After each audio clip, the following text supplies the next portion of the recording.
ეკლესიის იდენტობის ეროვნული გმირების ქართული ენის მემკვიდრეობისა და ტრადიციული ღირებულებების დაცვის მოტივით კიდევ ერთი ჯგუფი იქმნება. ღირებულებების მცველი ახალი გაერთიანების მოთხოვნა ისეთი კანონის მიღება, რომელიც მათივე თქმით სიწმინდეებსა და ფასეულობებს დაიცავს. დამფუძნებლები მსახიობი გიორგი შანიძე, რეჟისორი გიორგი სიხარულიძე და ბათუმის თეატრის დირექტორი კოტე მჟავია არიან. მთავრობამ და საჯარო უწყებებმა სამ თვეში Facebook-სა და Instagram-ზე პოლიტიკურ რეკლამებში $130,000-ზე მეტი დახარჯეს.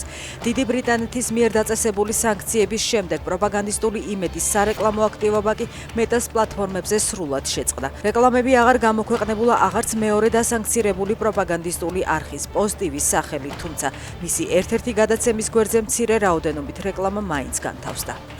საქართველოში ტურისტების რაოდენობა და მათი დანახარჯები შემცირდა. საქსტატის მონაცემებით წინა წელთან შედარებით მეორე კვარტალში ქვეყანაში საერთაშორისო მოგზაურების შემოსვლები 4,9%-ით შემცირდა. ყველაზე მეტი სტუმარი კვლავ რუსეთიდან ჩამოვიდა, მეორე-მესამე ადგილებზეა თურქეთი და სომხეთი. რუსეთმა ნატოს წევრი ქვეყნის საჰაერო სივრცე დაარღვია, პოლონეთში რუსული რაკეტა ჩამოვარდა.